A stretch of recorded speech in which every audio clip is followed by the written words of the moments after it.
Good afternoon. Thank you so much for joining us. My name is Christina Katopodis. I'm a Futures Initiative Fellow. Thank you for joining us for Classrooms and Social Justice. Why start with pedagogy? And to welcome us today is Katina Rogers, the Director of Programs and Administration for the Futures Initiative.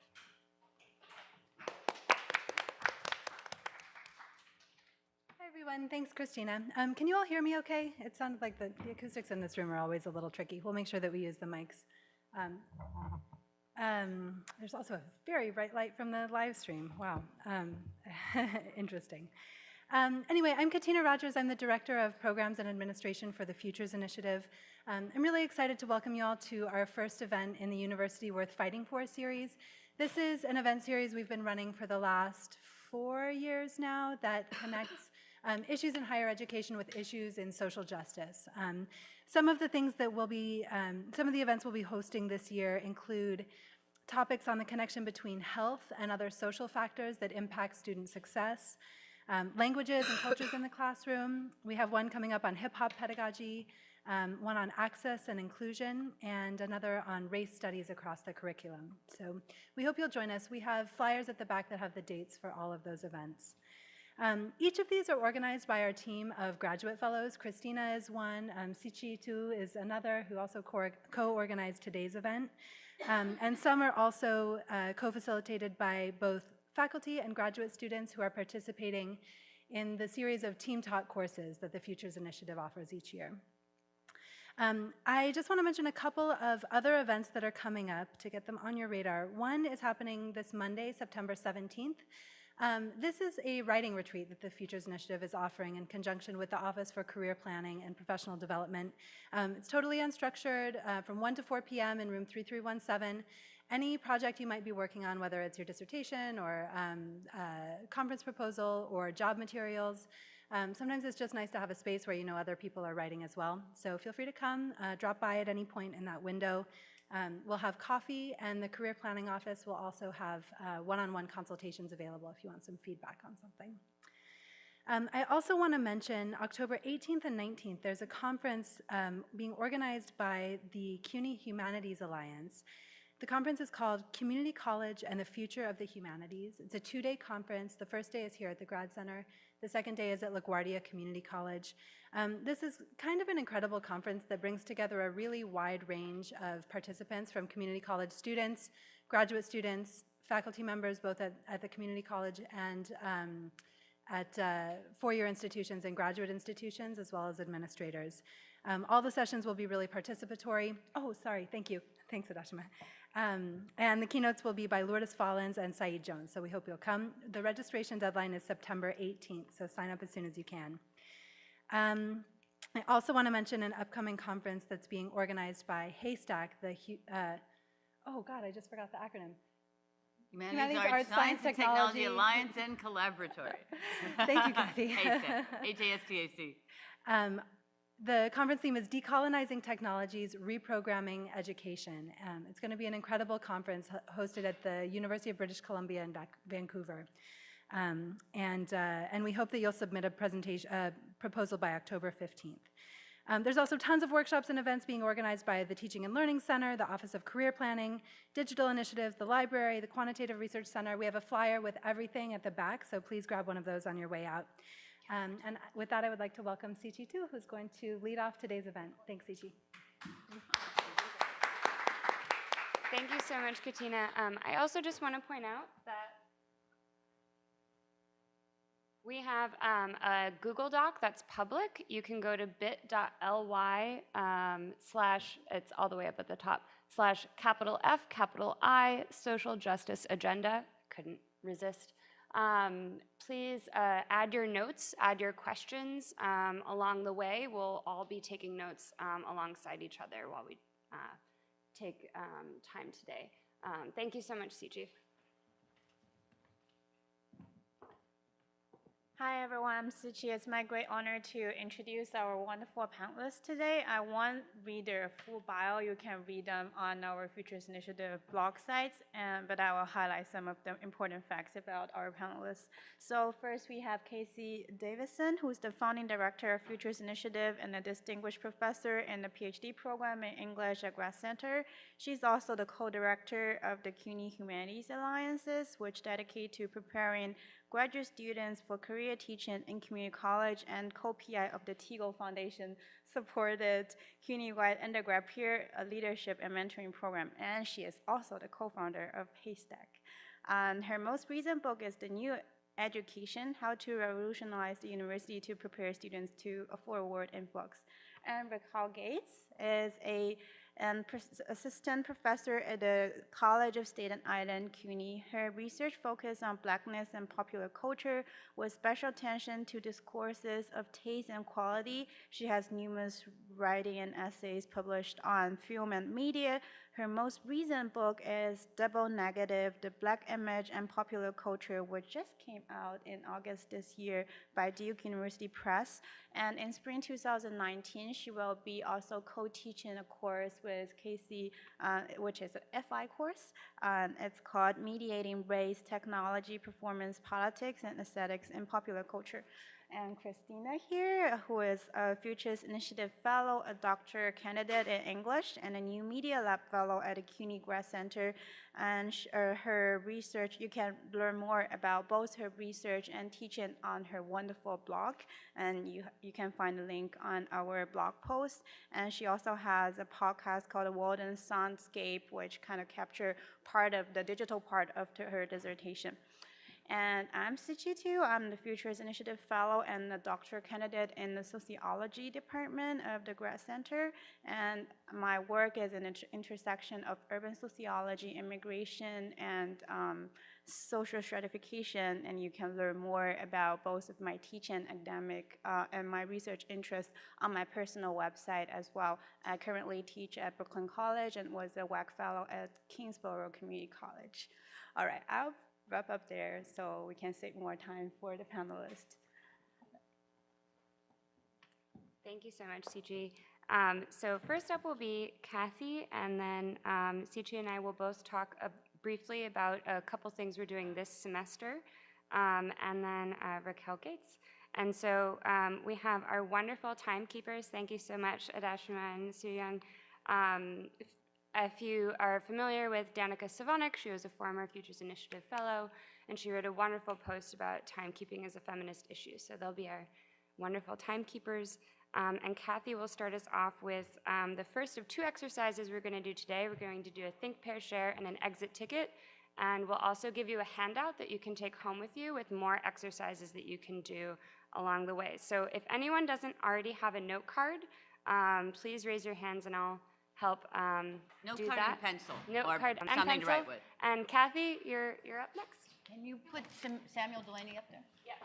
And should I come to the podium? Sure. Yes.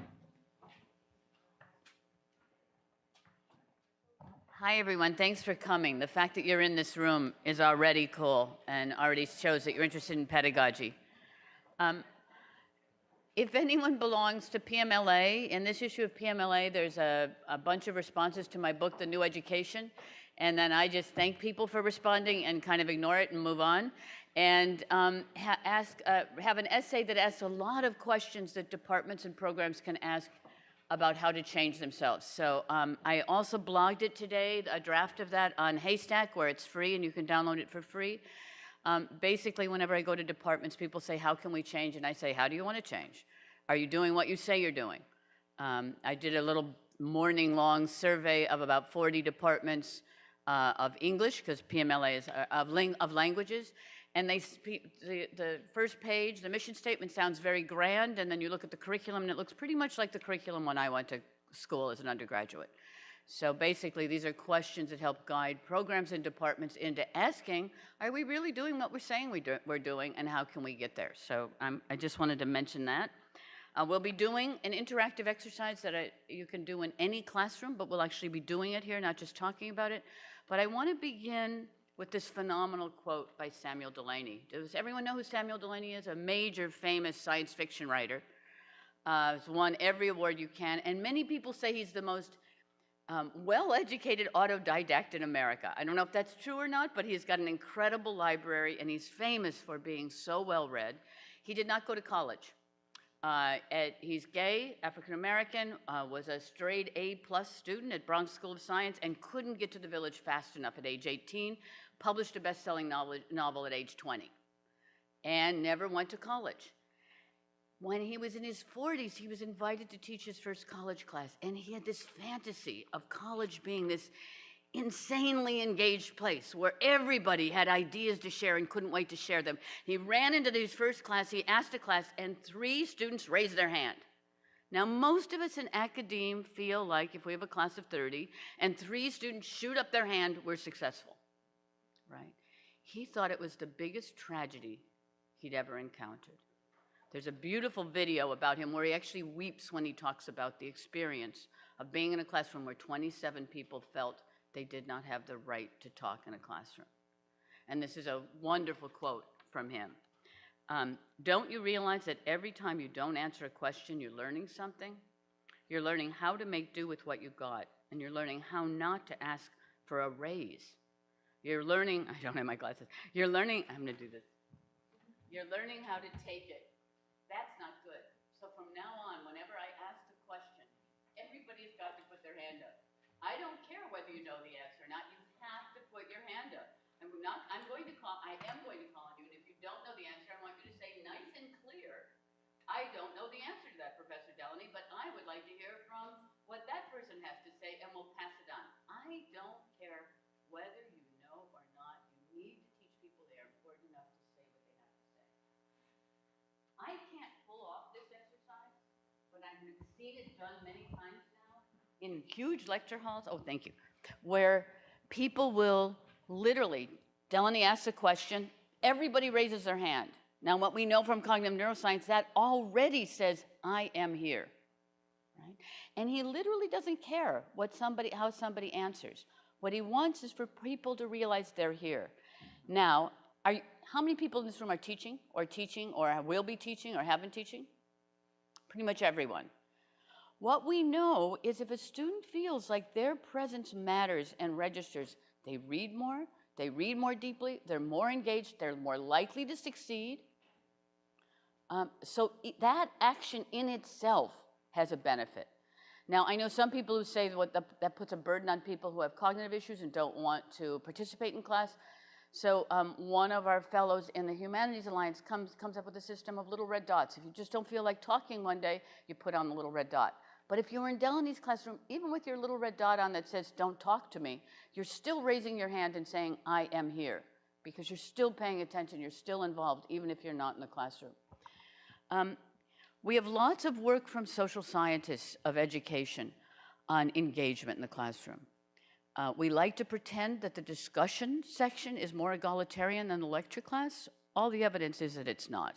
That when you ask anything that's a selectivity method, raise your hand. What shocked Delany so much, raise your hand if you know the answer, tends to replicate the status, the education, the income level, the race, and the gender of the professor at the front of the room. Okay? So if you happen to be a white professor, which 87% of professors in the American university system are, that means you're focusing on and replicating yourself. You're also replicating a kind of condition of how I got to be here to be a professor. Right? Only 20% of faculty members at all universities are tenure track. You all know that over 50% of classes are now taught by part-time, adjunct, exploited laborers with no benefits, no job security. Right? Only a very small fraction of students we actually teach in our classes are going on to replicate ourselves, but everything about the educational system is about self-replication. Right? We're not training students for how to be actors in the world. We're training people how to be future professors. Right? And we're rewarding people who and this is why Delany actually cries in this interview, We're rewarding people who most replicate the background, the way of thinking, the way of understanding the previous educational success of professors. One of the things we try to do in the Futures Initiative is come up with all kinds of methods that, whether they're everybody raise your hand or other methods, are called inventory methods, where every member of a class can participate in every class and contributes to the shape of the class. I'll be doing one exercise, inventory exercise, the oldest one. How many people have done Think, Pair, Share before? Oh, good. All right, good. Well, we'll be doing a Think, Pair, Share exercise for those of you who haven't done it before and just to do it because that's what we do. And then at the end, we're going to do, thank you. We're going to do an exit ticket, which is a different kind of inventory method for leaving.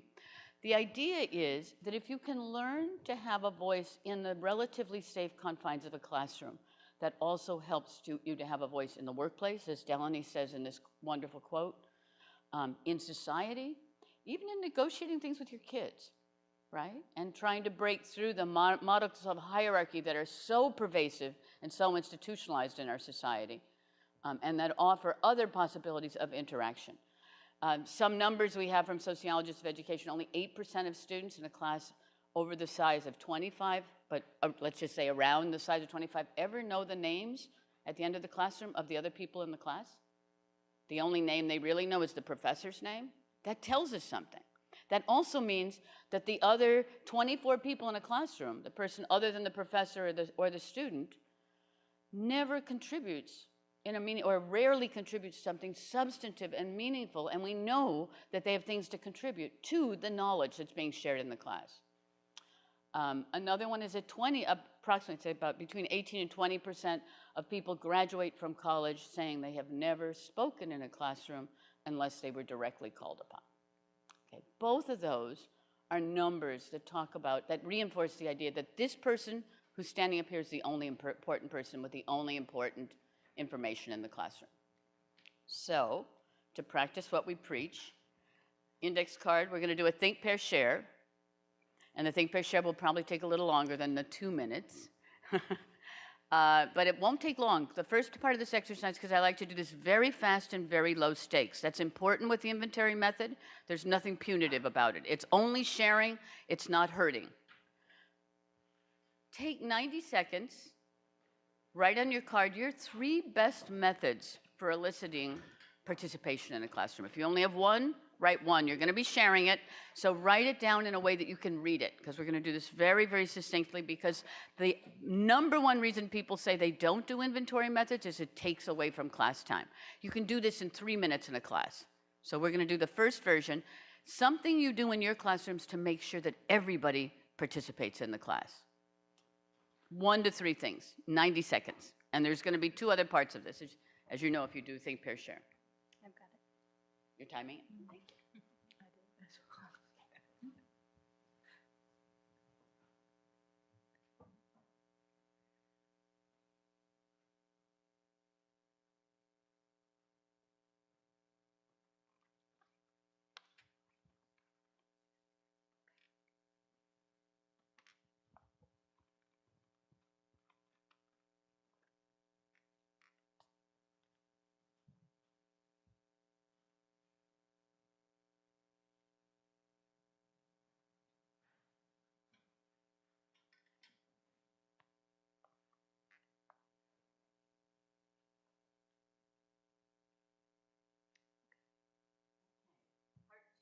Part 2 of Think, Pair, Share. Find a partner, and if it doesn't, it's not even have 3 partners. Pick one thing on your card that you literally read just as it's written to the other person, while the other person just listens. Because another thing we don't do very much in classrooms is listen to people other than the professor, and then switch so that each person has a chance to hear the other one, and then we'll go from there. 30 seconds, just read one thing from your card to the other person, share your favorite trick with somebody else, maybe ideally somebody you don't know. It takes very quickly.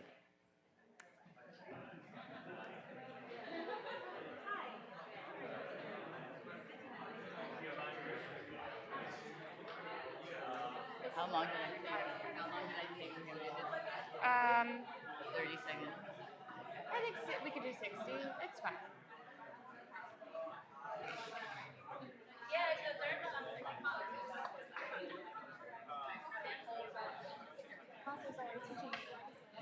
too. Go home and there's anything else. It's great. I know it's a long commute. And every now and then a third day for like fantasy meetings or something like that. But for the most part, twice a week. So I teach Tuesday, Wednesday. Make sure you switch. Make sure you've switched so the other person has had a chance to talk. It's like 2 minutes from my apartment. Me too. Yeah. I live in Leper's Garden.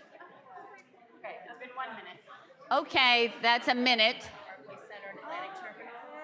Can I have your attention, please? We're coming back together again. Oh, you were way too good. I love it when I have to fight for people's attention, because that's a great way of showing how much attention is about interaction, right? The energy in the room, the excitement in the room. Sociologists of education have also done studies about what you retain 6 months from now. You're much more likely to remember what you exchanged with somebody else than anything you hear from me, especially if it's in a class with a high-stakes test. People only remember about 8% after a differential of when you know there's going to be a high-stakes test in a class.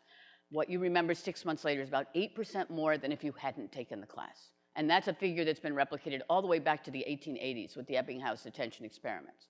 But if you talk about it and share it, and if you do the third part of share, which is negotiating what thing you're going to share with the whole group, you go through the whole mental process of thinking and having a little bit of private time to think what you're going to write, reading off a card, which is great for introverts, right? It's easier to read off a card than to just raise your hand and say something in front of a whole group, and it's easier to talk to one person than to a whole group.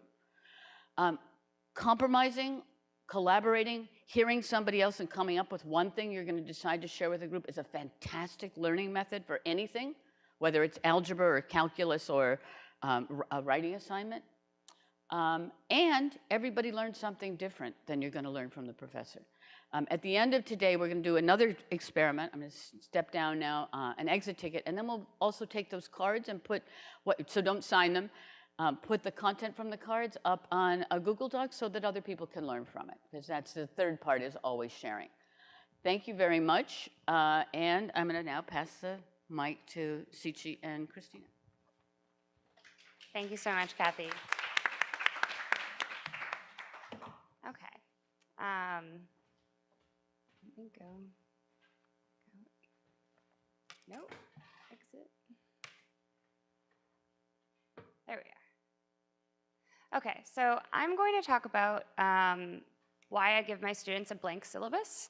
I give them a little bit at the very beginning, something to go off of, a general attendance policy, some general rules for how to conduct ourselves in classroom discussion. But this year, in my American Literature, Origins of the Civil War class, I stopped planning the syllabus after October 4th. And so I did September. I have all of the readings, and then this is what they stared at and are still working on right now, deciding what direction they want to go in, more environmental studies, more gender and sexuality studies, what texts they want to read. And one thing that they've also done is we had essentially like regular legislative procedures in our classroom where we learned about how amendments are made, how friendly amendments are made, unfriendly amendments, and we went through that whole laborious process one day to just vote on every element of the syllabus and contest things and decide things, deliberate together. And so starting with a blank page is a lot like, in this class, what I'm trying to reiterate to my students, it's a lot like just trying to come up with a constitution on a blank page. Like, what society are you going to create? What society do you want to participate in? How do you want to participate in it? And what are your rules of conduct that are fair and just? And so all of my students vote and deliberate on all aspects of the syllabus except for my rules about accommodations and plagiarism. Those are not negotiable. And so some reasons, for doing this are, it gives my students a lot of say in the classroom, and that's the thing that they say that they love most. They're like, it is just so wonderful to be able to choose for ourselves. And then students also say, it is terrifying to have to do this. This is overwhelming. Oh my goodness, how am I going to get through? And so we do it day by day in little chunks and bits and pieces together. Thank you. And so we've really inherited a system of distrust in the classroom. And so a lot of their anxiety is relieved once they realize that when I say, you can trust me, I will listen to you, your vote matters, it takes them weeks to realize that I mean it. So that's one thing, is to try to establish trust in the classroom. The other thing that I really have to reiterate to other teachers and my students as well is that a student-centered classroom or student-centered learning doesn't dumb down a class. I'm like, it's what you put into it. It is what you make it. And it's actually a lot harder for me to scaffold along the way based on their needs. I do a lot of work scaffolding and structuring. This looks really unstructured, but there's a whole blueprint in my lesson plans for how this is going to go in an actual classroom. I plan my classrooms down to every 5 minutes. And I rotate timekeepers among my students, and they keep time to make sure we stay on track, so they have enough time to discuss things as well. And so my pedagogy informs my research, and my research informs my pedagogy. I'm a 19th century Americanist. This is the stuff that I do all of the time. And so to me, you know, even just voting today and coming into class this afternoon with my I voted sticker means something to my students because we're actively working on these issues together. So another way you can do this is the way I started out. I just picked one text that I let my students plan. And I asked them to write proposals for what text they thought was worth us reading and why it fit into the syllabus. We read them all, and then we voted based on the proposals which text we wanted. And they also even came up with criteria for what makes a good text for the class. And they agreed on the criteria together before they voted. So I just started with one text. Then the next semester in my writing class, it was Writing and Composition 101, I had them plan 2 weeks. And they took it away, and they planned that. But now this time, I've also involved them in building the syllabus like a constitution, which is the most radical and major project. But this is after 2 years of trying little bits and pieces along the way. And that's what I think is really great. You start with think, pair, sharing your classroom today, and then eventually you can give more and more authority to your students, and then they become better leaders. They don't fear that blank syllabus or blank page anymore. All right, thank you so much. I'm going to turn over to Siqi.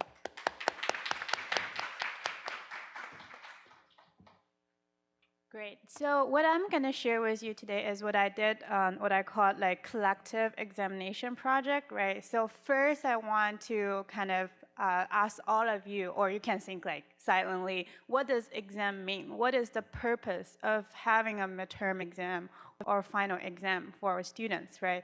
And you can also think about what does that mean to our students. And I think for us as teachers, or as it should be for everyone, the purpose of exam is for us to reinforce our knowledge, you know, to evaluate how effective our teaching are. But I think for most of students, exam means, you know, grades and anxiety and uncertainty, right? So I think for a collective exam project, what we want to do as student-centered, we want to bring both students and knowledge back to the center of our classroom. So I'm going to talk about details later. So basically, the students design exam themselves, right?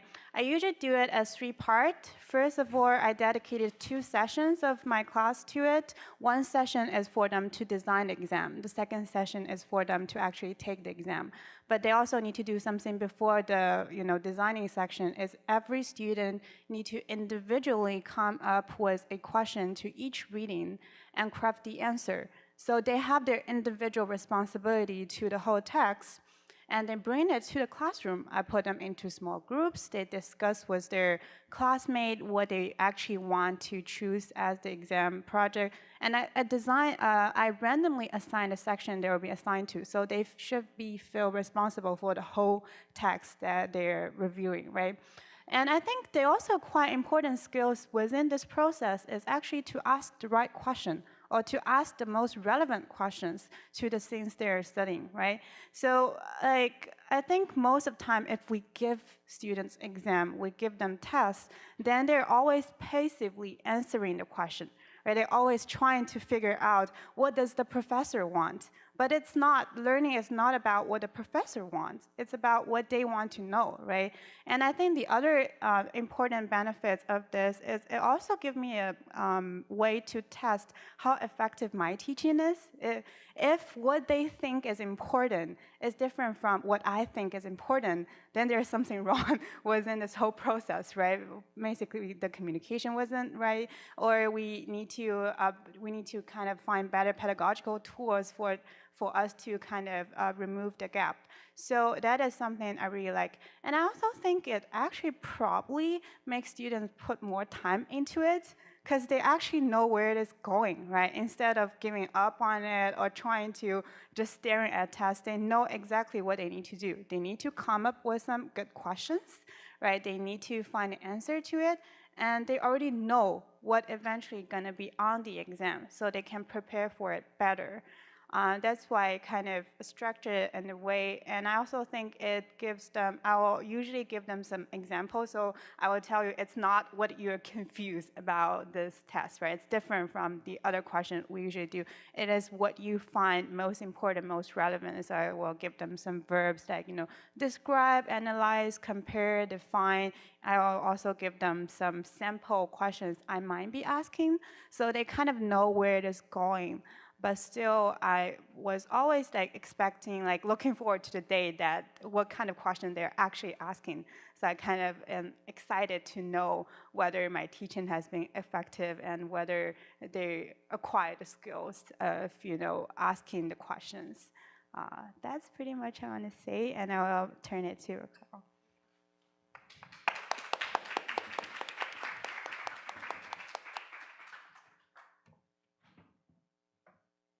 So I wanted to talk a little bit about an experience I had with a course that I teach pretty much every year, which is film history, which is about as dry as that. I just made that sound.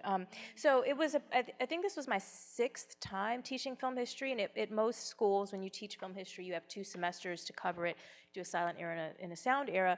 At my school and in my department, we have 1 semester, which means that I have basically 16 weeks, once a week, to do 1895, the development of like the motion picture like apparatus to like yesterday, globally. And it's not enough time to do that. And so changing the way that I taught the course really came from a couple of different sources. One was boredom. I was just bored to death teaching this class. The other was fatigue, because I was bored to death, but I didn't want to completely change everything, because then that would mean a lot more legwork for me during the semester, which I didn't have time to do. And the third was anxiety, and I'll explain that in a second. So when I started redrafting the syllabus, and I wanted to change some things, part of what I realized was that there was just no way that I was going to try to cover everything, which is how I tried to do that before at this breakneck pace. And you can't possibly do that. And I always end up saying, oh yeah, and by the way, like there was stuff that happened in India too in the film industry, but we're not going to get to that, and you would go read about that on your own, because there's not enough time. And so what I decided to do this semester, the first thing that was different was I organized the semester around a question. And the question was, how has cinema represented the best hopes and the worst fears of American society? And that was the sort of organizing principle. So every film was sort of selected to hit that mark. And this is where the anxiety came in, because I had decided that I wanted to spend the first 3 weeks of the semester going through D.W. Griffith's 1915 Birth of a Nation and Oscar Michaud's Within Our Gates. And as a Black woman standing in front of the classroom, there's a lot of labor that my body sort of does when you try to teach anything having to do with race that I don't always enjoy taking on, because students think that this is like my issue as opposed to we're talking about an object. And so I was trying to think of ways to not take on that labor. And so before the semester, I reached out to Cathy and said, I've taught this class a million times and I'm just bored to death with it, and I need some ideas. And she very graciously responded with a couple of concrete strategies. So when we got into the semester, one of the frustrations I always have is feeling that students, they don't read. And I don't blame them, because the textbook is boring, quite frankly. But there's things that they have to read in there. And so I set up a really just sort of low stakes assignment, which is that every week on Blackboard, they had to just post 3 things that they learned. And it didn't have to be deep things. It was just, I learned that, the video camera, or sorry, the camera was developed by this guy in this year. That was one thing, right? I learned that the first American films were shot on the East Coast, not the West Coast. Simple. I also decided that I was going to be incredibly transparent with the students that semester, because I realized that students tend to think that like the syllabus and the course material are things that are being done to them, and they don't really have they don't have an investment. And one of the ways I wanted to push back against that was to give them a sense of sort of my own thought processes in teaching the class. And so when I told them to do these, simple 3 things every week on Blackboard, I told them, I know you're not actually going to read the entire chapter. I hope you will, and we're all going to pretend that you are, but I know that more than likely you're not going to. You can do this assignment if you skim, and my hope is that in skimming you'll read a little bit more than you had planned to, even if you don't do the whole chapter, and we'll just sort of work with that. So that's what we sort of did in terms of getting them to be invested in that. The other thing I did was the 3 things they learned, one of them or 2 of them could also be this scene in this film that we screened made me think of this scene from this other thing I've watched. And I would have them just post the link, which was a really easy, low stakes thing that they did.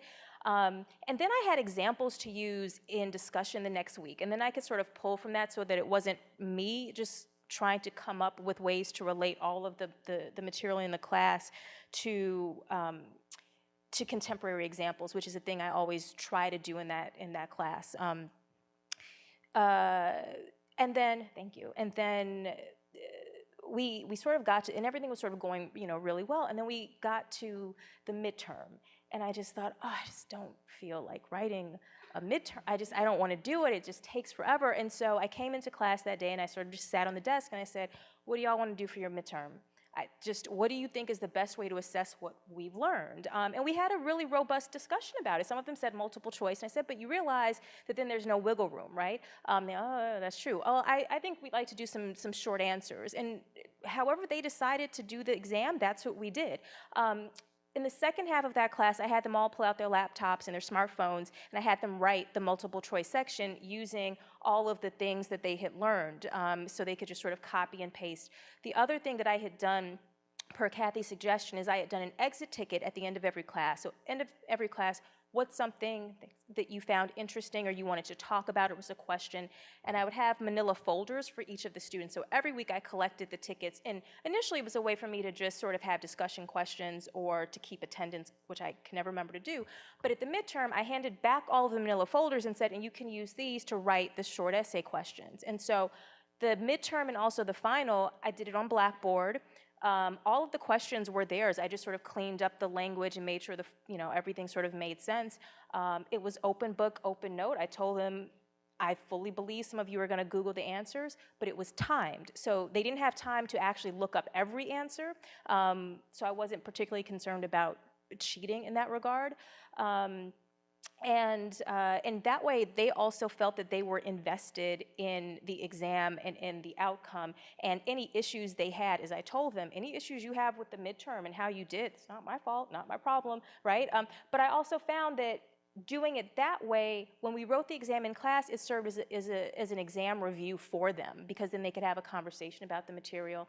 And they also felt invested in the class, like it was their class, and I was simply sort of curating and guiding them through the material that they weren't as familiar with. So, thank you.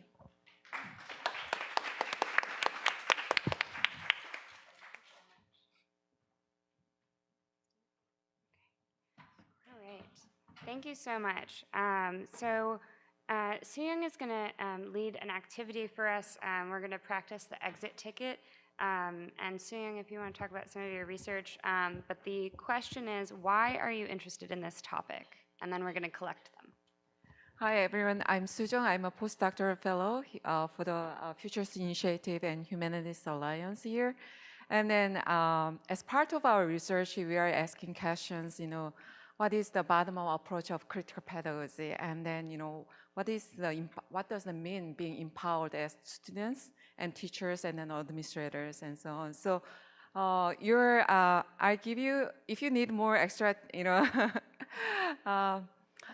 paper I can give you, and then so I really appreciate your answers, why you are interested in this section. So as students or teachers or administrators, I'm just very curious why you are interested in this, section, classroom and social justice, and then your answers will be as, cited or used as a data for our research, and then I really appreciate that.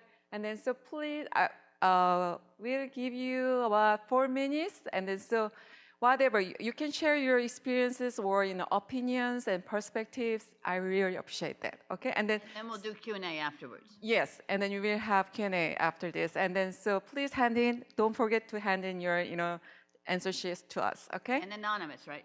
Yes, don't write down your names, please. Yeah, and then, but if you really want to being interviewed later, maybe I just, you can write down your name and then, yeah, contact information. Thank you. What's the question?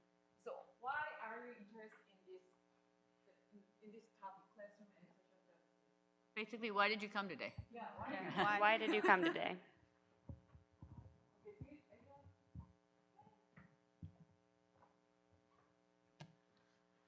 love that. I have never done what you two have done with the test.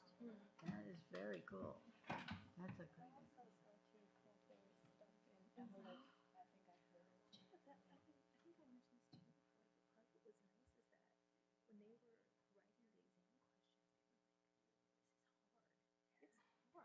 Absolutely. And so what happened, whenever I do multiple choice type of things, I have the students write it. This is hard. And then in a bizarre way, I think it creates a new sort of level of respect for their professor. Yeah. And so this is what professors do. No, it's Yeah, true. that's not to mention that I feel like let them think as a professor, give them a lot of agency, and they will realize, wow, it's not easy. It's not easy. Right. Yeah. That's why I said you kind of need to differentiate from the kind of questions you ask about confusions that I don't understand, and then the kind of questions you pose as evaluation. Yeah, that's fantastic.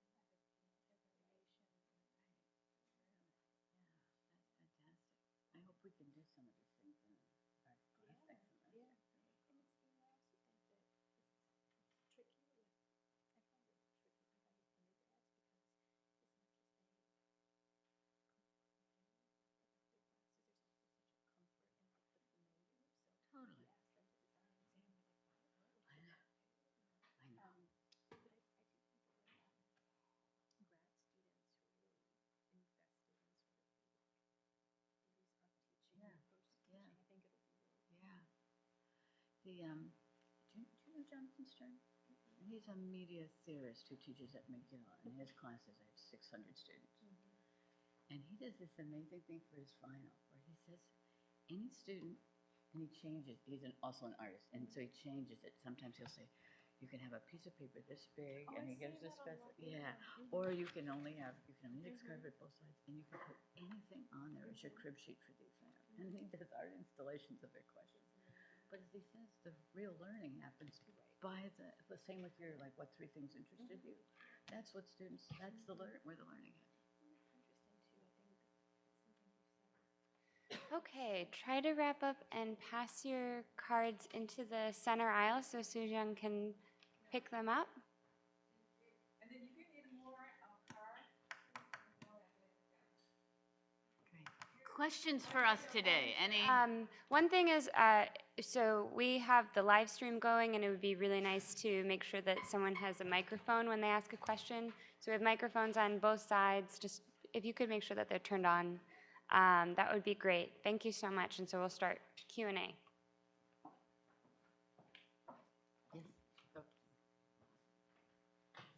Hey, I actually have a question for Christina.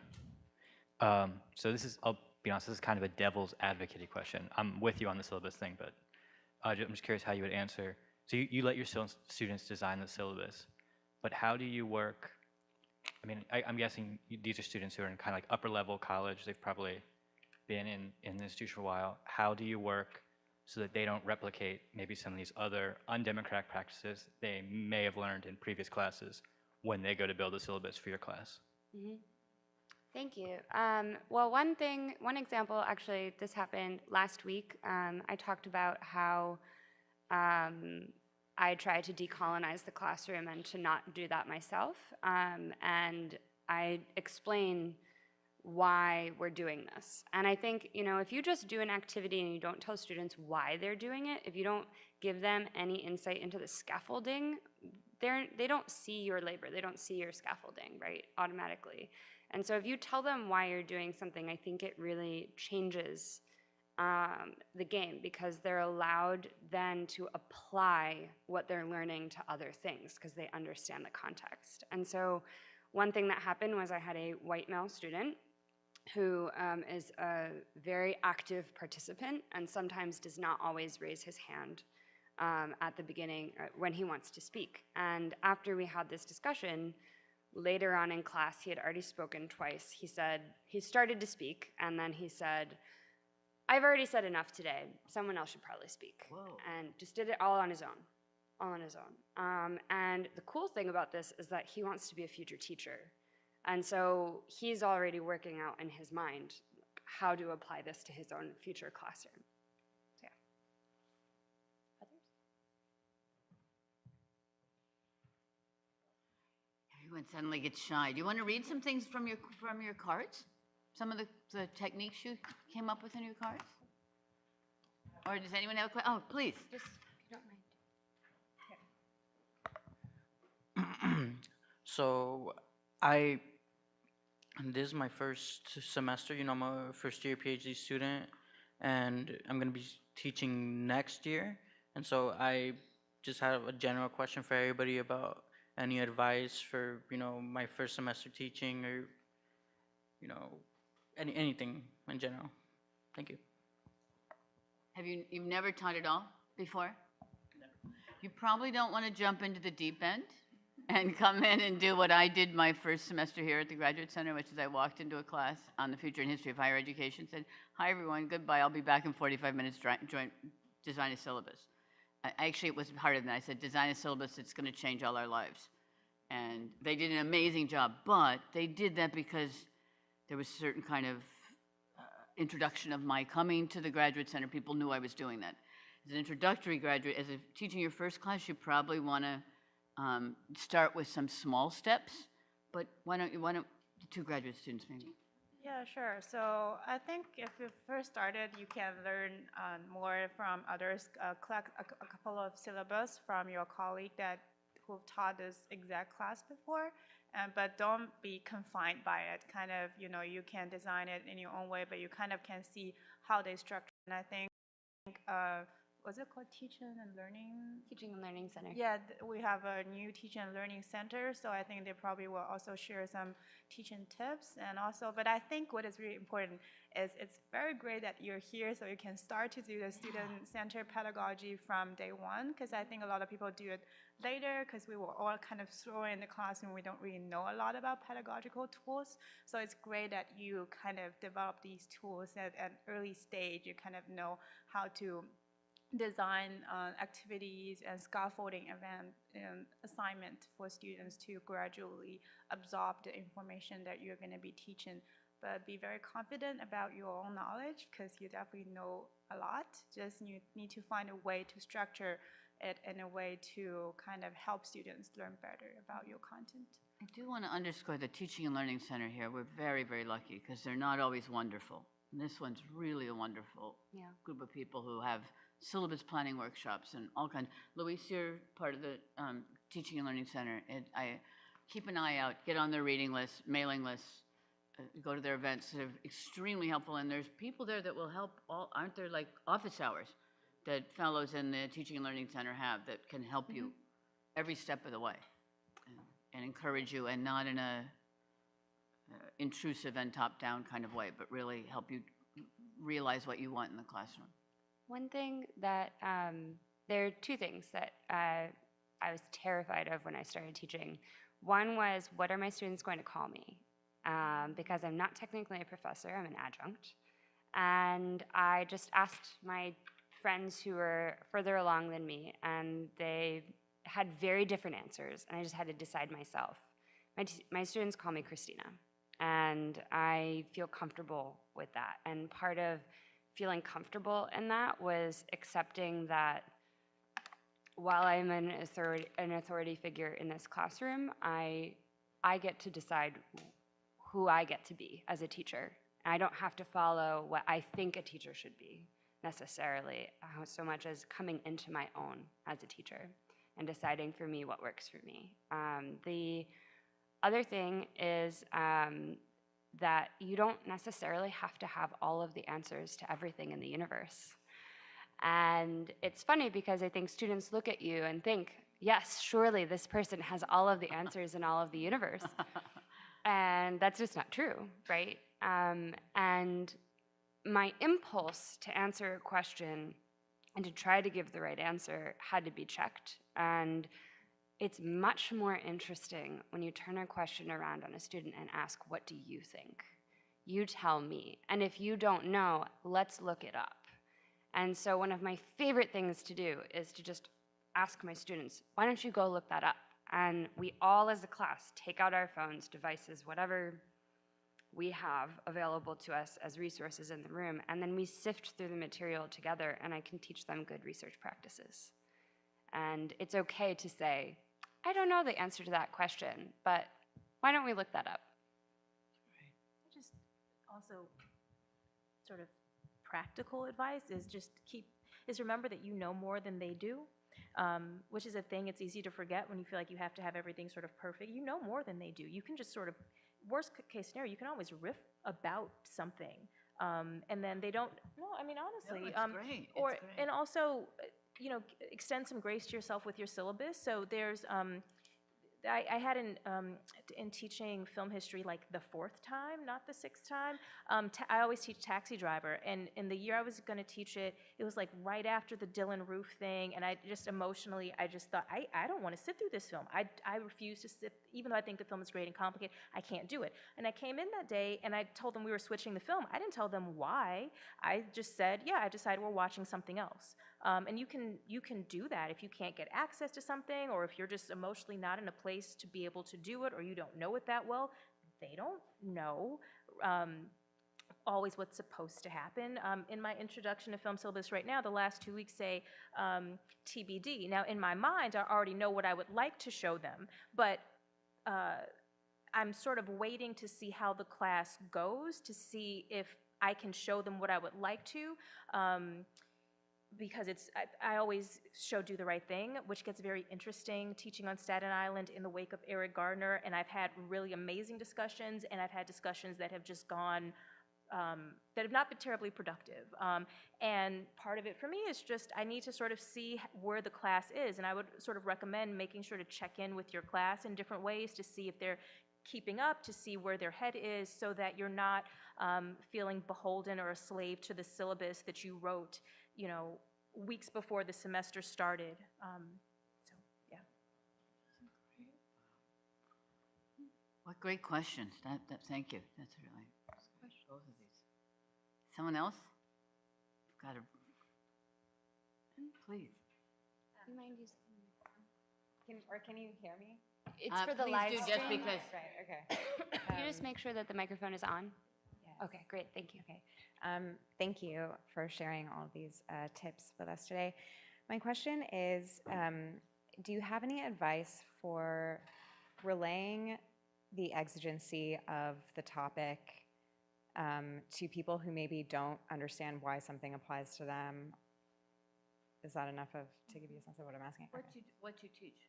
So I don't teach in the classroom, but I'm starting to conduct gender trainings for healthcare providers, specifically to give quality gender literate care to LGBTQ plus folks and trans, non-binary, and gender non-conforming folks specifically. Does anyone want to take that up? I love a good analogy, and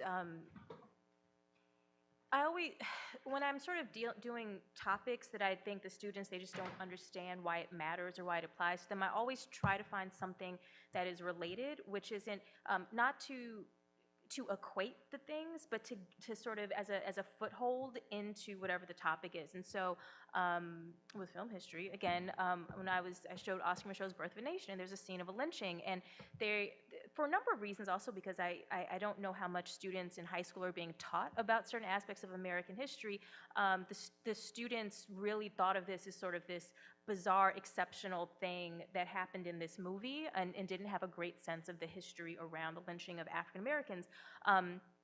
College of Staten Island is very diverse, but it's also very heavily Italian American. And so one of the things I did before class was I prepared a little sort of history of sort of the ways that Italian Americans have been differently racially coded and classified in this country. And I sort of stumbled across a story about a group of Italian Americans who were lynched in New Orleans at some point. And so I brought in that story to have a conversation about ethnicity and otherness and sort of the response to that. And I didn't want to make the case that it was exactly the same, but it was an in for them into a topic that felt incredibly foreign. For me, I'm always trying to find contemporary examples that can relate to whatever the thing is that I'm talking about.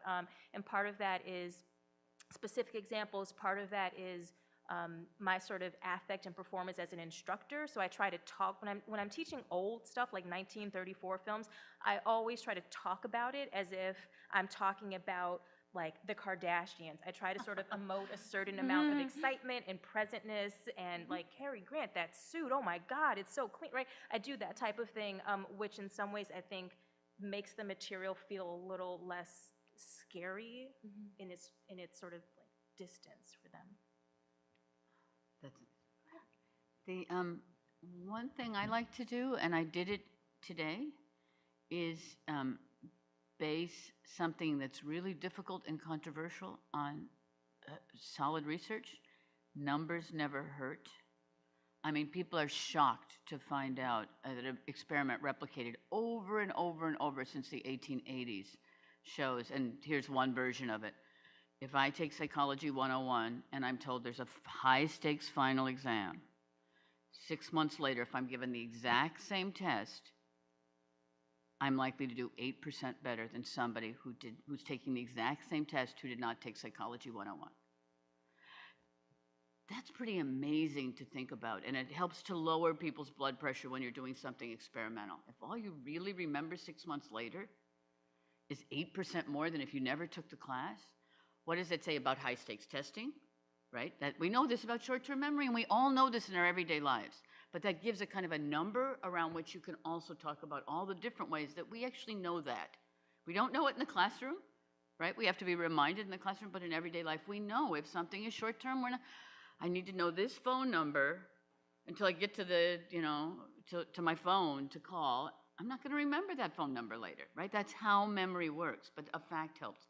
In your field, in the 1990s, somebody I happen to know very well named Karina Davidson, my niece, redid all of the cardiology studies about how patients who are having cardiac arrest process medicine. Turned out all clinical trials to that point were done on men, and mostly on men who were not racially identified. Turns out Black people process medicines in different ways, and deal with stress in different ways, and report stress in different ways, have a different time people spend.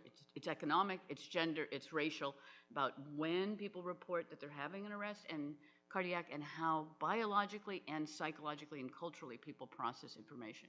It's now illegal to do drug trials only on one race or one gender of people without indicating that's the case.